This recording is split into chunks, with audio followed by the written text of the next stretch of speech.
Dewa Obat Terkuat, Bab 485. Mendengar ini, beberapa orang tua lainnya mengangguk, dengan ekspresi yang sama seriusnya.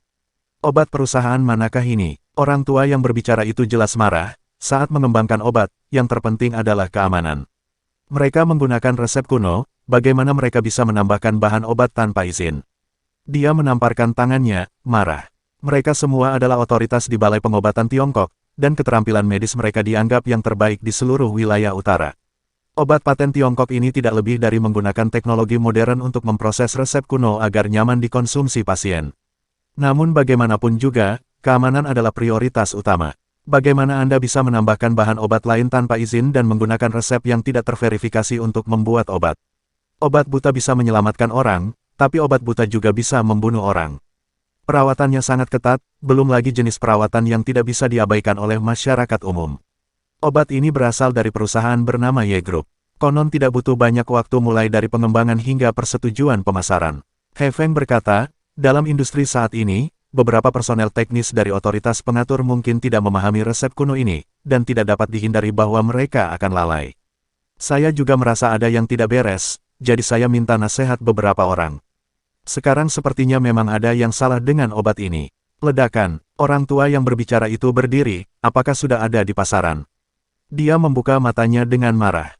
Apakah Anda bercanda? Obat yang mungkin bermasalah sebenarnya disetujui untuk dipasarkan. Tidak hanya ada di pasaran, tetapi saat ini menguasai hampir 70% pasar Shanghai, menjadikannya obat yang paling banyak dikonsumsi. Mendengar ini, beberapa orang tua tidak bisa duduk diam. Mereka orang-orang lama, mereka tahu bahwa dalam masyarakat saat ini, tidak mungkin mendapatkan manfaat sejak dini. Seringkali dibutuhkan waktu lama bagi perusahaan farmasi untuk mengembangkan dan meneliti obat baru. Hal ini memerlukan pengujian terus-menerus hingga obat tersebut dipastikan dapat dipasarkan. Mereka tidak bisa berkata apa-apa tentang obat molekuler berteknologi tinggi yang mutakhir.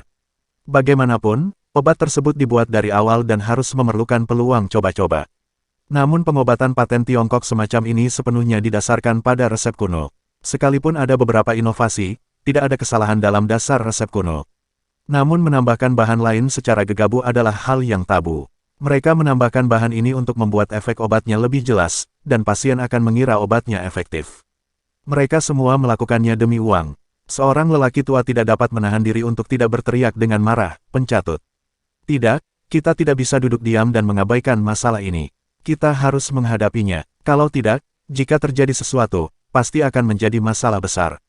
Beberapa orang lanjut usia mendiskusikannya, dan beberapa dari mereka menelepon langsung ke departemen terkait untuk meminta agar obat tersebut dikeluarkan dari rak dan tidak dijual. Jual obat ini. Pengobatan ada di sini untuk menyelamatkan orang, bukan untuk menghasilkan uang dan merugikan orang. Orang tua yang berbicara itu mendengus, matanya penuh amarah, kita tidak bisa mengabaikan masalah ini. Tuan Chen, saya hanya dapat yakin jika Anda memiliki sesuatu yang telah disahkan oleh otoritas Anda. Karena ada masalah dengan obat ini, saya juga akan melakukan bagian saya dan membantu menghubungi keluarga Ye untuk mengetahui bagaimana mereka menanganinya. He Feng berdiri saat dia berbicara dan berjalan keluar pintu untuk menelepon, tetapi setelah beberapa saat, dia kembali dengan ekspresi jelek di wajahnya. Bagaimana? Chen tua bertanya dengan alis terangkat. Mereka bilang aku usil. He Feng tersenyum pahit dan menggelengkan kepalanya, merentangkan tangannya untuk mengungkapkan ketidakberdayaannya. Itu tidak masuk akal. Tuan Chen tiba-tiba menjadi serius, bajingan ini merugikan orang, beraninya mereka begitu sombong. Mereka sekarang menempati sebagian besar pasar, dan inilah saatnya menghasilkan uang dengan gila-gilaan. Jika uang mereka dipotong, mereka pasti tidak bahagia, dan itu bisa dimengerti. Menghasilkan uang, apakah Anda menggunakan nyawa orang lain untuk menghasilkan uang? Tuan Chen berkata dengan marah, saya masih tidak percaya, saya tidak bisa menghadapi para pengganggu ini. Dia mendengus, aku akan pergi ke Shanghai bersamamu. Sungguh monster, dia hanya ingin membongkar penyamaran mereka dan menunjukkan kepada semua orang bahwa pengusaha berhati hitam ini bisa melakukan apa saja demi uang. Tuan Chen, ini, He Feng sedikit malu, Anda berada di industri medis. Industri semacam ini merupakan gangguan. Tanggung jawab Anda adalah untuk memberantasnya, kata Chen tua. Karena Tuan Chen bersedia membela konsumen, beraninya Xiao He menolak. He Feng berkata, saya akan pergi dengan Tuan Chen. Tanpa banyak bicara, mereka langsung terbang dari utara menuju Shanghai. Sebelum mereka tiba lebih dulu, berita itu sudah sampai ke Shanghai dan menyebar di antara orang banyak. Konon produk baru Ye menyembunyikan potensi bahaya dan mengandung bahan-bahan yang tabu. Efek awalnya mungkin bagus, namun jika dikonsumsi dalam jangka waktu lama dapat menyebabkan kerusakan permanen pada tubuh. Satu batu menimbulkan ribuan gelombang, dan seluruh industri medis Shanghai sepertinya meledak. Krisis ini benar-benar terjadi dalam sekejap. Li Qi mengira teknologi medis Heiyun akan melawan, tetapi dia tidak menyangka mereka akan menggunakan ini untuk membuat keributan besar, dan bahkan mengundang otoritas Balai Medis Tiongkok Utara untuk mendukung mereka. Mengatakan bahwa tempat dengan keterampilan medis terbaik di negara ini tentu saja adalah Balai Medis Nasional, tempat berkumpulnya dokter-dokter terkenal di negara ini, mereka memiliki hak dan otoritas mutlak. Departemen Kesehatan baru saja menelepon dan meminta kami menghentikan produksi dan menghentikan semua aktivitas penjualan sampai hasil penyelidikan keluar. Wajah Li Qi tampak sedikit jelek. Kalau itu langkah komersial, dia bisa menemukan caranya, tapi sekarang, terkait masalah keamanan obat, ini terlalu profesional. Dia benar-benar amatir, meskipun dia menelepon Institut Penelitian Tianhai dan menanyakan secara detail untuk memastikan bahwa tidak ada yang salah dengan obatnya, orang-orang dari Balai Medis Nasional mengatakan ada yang salah dengan obat tersebut. Itu mempertanyakan balai pengobatan paling otoritatif di negeri ini. Keluarga Ye belum memiliki kekuatan ini. Li Qi sakit kepala dan menelepon Fang Han lagi. Kali ini Fang Han kesal dan berteriak tidak sabar, meminta Li Qi pergi mencari Lin Yuen dan tidak mempengaruhi eksperimennya. Saudara Yi, apa yang harus kita lakukan sekarang? Dia memandang Lin Yi yang sedang duduk di sana dan tidak tahu mengapa Fang Han memintanya untuk bertanya pada Lin Yi. Dia warga sipil, jadi bukankah Lin Yi? Siapa di National Medical Hall yang mengatakan itu? Lin Yi tampak sangat tenang. Saya mendengar tiga pihak berwenang mempertanyakannya, dan salah satu dari mereka menggunakan pengaruhnya untuk memanggil Menteri Kesehatan dan menyebutkan obat kami untuk diselidiki. Ada satu lagi, kudengar nama keluarganya Chen. Dia sedang dalam perjalanan ke Shanghai. Dia bilang dia ingin mengekspos kita di depan umum dan mencegah kita menyakiti orang lain. Li Qi merasa sedikit sedih, kami berusaha keras untuk menurunkan harga obat-obatan agar lebih banyak pasien mampu membelinya. Bagaimana kami dapat merugikan orang? Hal ini menjadi alasan semua karyawan Yip bekerja keras. Sungguh membuat orang merasa tidak nyaman jika dikatakan merugikan orang lain. Nama keluarganya adalah Chen. Lin Yi berpikir sejenak, tapi dia tidak memiliki kesan apapun. Tidak masalah, biarkan dia yang melakukannya. Memang lebih baik memiliki sertifikasi resmi dari National Medical Hall. Konsumen bisa yakin, perlakukan saja itu sebagai iklan gratis dan selamatkan orang-orang tua itu dari mengambil masalah. Li Qi tertegun sejenak, berpikir bahwa Lin Yi tidak mengerti. Saudara Yi, mereka di sini bukan untuk membantu kita mengautentikasi, tetapi mereka di sini untuk menanyai kita. Dia menjadi cemas. Bab 486. Bukankah maksudmu sama? Lin Yi bertanya secara retoris. Li Qi hampir menangis. Mungkinkah cara dia mengungkapkannya salah? Lin Yi tidak mengerti. Dia masih ingin menjelaskan, tapi Lin Yi melambaikan tangannya. Anda harus yakin dengan produk Ye. Tidak mungkin Tuan Ye menyakiti orang lain. Tentu saja, tidak ada yang bisa membuat Nona Ye menanggung kejahatan karena merugikan orang lain. Mendengar ini, Li Qi menarik napas dalam-dalam dan langsung tenang.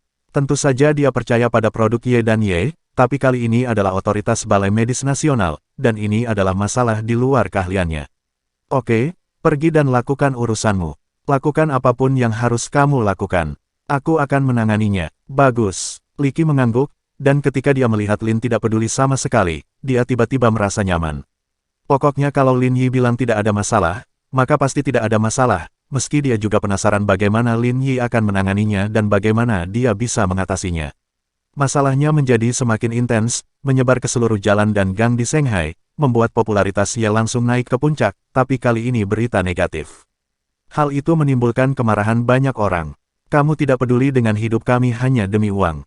Beraninya kamu menambahkan bahan obat sembarangan, hanya karena kita orang biasa tidak bisa memahaminya. Ini keterlaluan. Terima kasih kepada otoritas Balai Medis Nasional yang telah menunjukkan hal ini. Jika tidak, kita semua tidak akan tahu apa-apa dan tidak akan tahu kapan ada yang tidak beres. Orang-orang memarahi di mana-mana. Di forum, nomor telepon layanan pelanggan Ye dibanjiri dengan panggilan. Beberapa orang bahkan menemukan kantor Ye di Shanghai dan ingin segera masuk dan memukuli orang, tetapi mereka dapat menghentikannya berkat pisau mereka. Apa yang membuat mereka sangat marah adalah ketika keadaan menjadi seperti ini, tidak ada seorang pun dari keluarga Ye yang berdiri untuk meminta maaf atau mengakui kesalahan mereka. Apakah menurut mereka benar? Apa menurutmu tidak akan ada yang tahu? Orang-orang melakukannya, tapi Tuhan mengawasi. Jika kamu menyakiti orang lain, dia akan dihukum. Jangan khawatir, semuanya. Otoritas Balai Medis Nasional ada di sini. Dia akan membuka kedok topeng palsu Ye di depan semua orang dan memberikan kebenaran kepada semua orang. Kami percaya pada otoritas Balai Medis Nasional, merekalah yang dapat kami percayai. Di tengah kerumunan, seseorang menghasut suasana. He Feng lah yang telah mengaturnya sejak lama. Pada saat ini, dia membangkitkan kemarahan orang-orang dan memanfaatkan kemarahan publik untuk mendorong Ye ke dalam jurang maut. Komposisi obat itu berbeda dengan resep kuno, dan bahkan kelihatannya tidak tepat. He Feng telah menemukannya sejak lama, tetapi dia tidak pernah menggunakannya dengan mudah. Dia yakin Ye sendiri belum mengetahui hal ini sehingga dia bersiap untuk mengambil tindakan. Jika Anda ingin menyerang, Anda harus kejam, dan Anda harus mengejutkannya, tanpa memberi Ye kesempatan untuk bereaksi, sehingga mustahil bagi mereka untuk membuat obat. Yang mengejutkan He Feng adalah sampai dia membawa Tuan Chen ke Shanghai, Tuan Ye tidak bereaksi sama sekali. Menurut balasan masyarakatnya, Li Qi bahkan ingin terus mengikuti acara dan mengatur beberapa kerjasama bisnis, seolah-olah dia tidak mengetahuinya sama sekali, bahkan meminta lini produksi pabrik untuk mulai memproduksi obat bermasalah tersebut. Jika dia tidak mengetahui bahwa Li Qi setia kepada keluarga Ye, He Feng akan mengira anak ini telah memberontak dan ingin membunuh keluarga Ye. Tuan Chen, saat ini belum ada tanggapan dari keluarga Ye. Mereka tidak mengakui atau meminta maaf. He Feng berkata, orang yang bertanggung jawab di Shanghai sedang berpartisipasi dalam kegiatan bisnis saat ini, dan bahkan berencana agar lini produksi Shanghai mulai memproduksi obat ini. Dia menggelengkan kepalanya dengan ekspresi kecewa di wajahnya, sepertinya mereka tidak berpikir mereka salah. Tuan Chen tidak berbicara, hanya mendengus pelan, kemarahan di wajahnya tidak bisa disembunyikan sama sekali. Yang terpenting bagi dokter adalah pasiennya. Bagaimana kita bisa melihat bahwa orang-orang yang sudah menyedihkan ini diminum dan dimakan oleh para pengusaha berhati hitam ini, dan pada akhirnya akan dirugikan oleh penyakit? Di mana perusahaan Ye? Tuan Chen bertanya. Kantor pusat mereka ada di Tianhai, dan hanya ada satu kantor di Shanghai. Kata He Feng. Bawa saya. Baiklah, terima kasih atas kerja keras Anda, Tuan Chen. He Feng sengaja menghela nafas, meminta Tuan Chen masuk ke dalam mobil, dan menuju ke kantor Ye di Shanghai. Pada saat yang sama, dia meminta orang-orang untuk menyebarkan berita bahwa Chen datang ke Shanghai untuk mengekspos Ye secara langsung. Berita itu menyebar dengan cepat, dan banyak warga serta media berita bergegas ke tempat yang sama.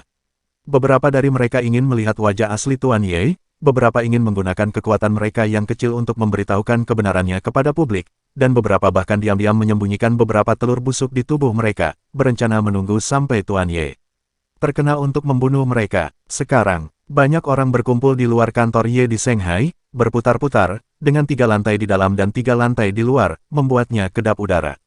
Jika bukan karena Xiao Dao dan yang lainnya memblokir pintu, dengan aura mengintimidasi mereka, seseorang mungkin sudah lama masuk. Lihat ini Tuan Ye, dia jelas telah melakukan sesuatu yang merugikan orang lain, tapi dia masih memiliki sikap acuh tak acuh. Lihatlah orang-orang di depan pintu itu. Apakah mereka terlihat seperti berasal dari dunia bawah tanah? Mereka semua orang jahat. Di mana Tuan Chen? Apakah Tuan Chen ada di sini? Singkapkan mereka. Biarkan mereka tidak punya tempat untuk bersembunyi. Kerumunan itu berisik. Tuan Chen ada di sini. Saya tidak tahu siapa yang berteriak, dan kerumunan tiba-tiba menjadi sunyi. Semua orang menoleh dan melihat sebuah mobil hitam diparkir di depan pintu. Melihat He Feng keluar dari mobil dan membuka pintu, seorang lelaki tua berambut abu-abu keluar. Itu Tuan Chen. Saya melihatnya di TV. Benar-benar Tuan Chen. Tuan Chen, dokter terkenal dari Balai Medis Nasional, Taisan Beidou di bidang pengobatan tradisional Tiongkok. Dia ada di sini, bagaimana Tuan Ye bisa membela diri? Tuan Chen, Anda harus membuat keputusan untuk kami. Tuan Chen, keluarga Ye ini telah merugikan orang lain. Saya harap Tuan Chen akan mencari keadilan bagi kami. Mendengarkan suara-suara ini, Tuan Chen menjadi semakin marah. Betapa tidak berdayanya mereka di hadapan para pengusaha berhati hitam. Jika dia tidak datang, tidak ada yang perlu dikatakan, tetapi jika dia datang hari ini, dia harus memberikan penjelasan kepada orang-orang ini. Semuanya, diam. He Feng mengulurkan tangannya untuk memberi isyarat agar semua orang diam, dan berkata dengan keras, Tuan Chen ingin mengatakan sesuatu kepada semua orang. Adegan itu tiba-tiba menjadi sunyi. Tuan Chen mengulurkan tangannya dan mengangguk. Yakinlah, saya di sini hari ini hanya untuk mengklarifikasi masalah ini. Dia berkata dengan lantang, tidak ada masalah dengan obatnya. Saya akan memberikan jawaban kepada semua orang. Jika ada masalah, saya akan membiarkan Tuan Ye memikul tanggung jawab yang harus mereka tanggung. Jangan khawatir. Dia berbalik dan menatap He Feng. Masuk. He Feng mengangguk dan hendak masuk bersama Tuan Chen, tapi Xiao Dao mengulurkan tangannya untuk menghentikan mereka. Apakah kamu punya janji? Katanya dengan tenang, bisnis tetap bisnis, tanpa sopan santun sedikitpun. Masih perlu membuat janji. He Feng tertawa dengan marah. Meskipun ia akan mati, penjaga keamanan di pintu masih bersikap seperti ini. Apakah kamu tahu siapa dia? Dia melihat ke arah pisaunya dan tidak bisa menahan diri untuk tidak berkata, kamu berani menghentikan kunjungan dokter ajaib modern. Mengapa kamu tidak bertanya kepada atasanmu apakah dia berani menghentikannya? Tuan Chen sedikit marah. Dia tidak menyangka akan dilarang masuk. Dokter ajaib zaman modern. Xiao Dao tiba-tiba tertawa, dan kemudian wajahnya menjadi gelap. Siapa di antara kita yang berani mengaku sebagai dokter ajaib masa kini? Apakah kamu ingin tidak tahu malu? Untuk sesaat, pemandangan itu hening. Bersambung.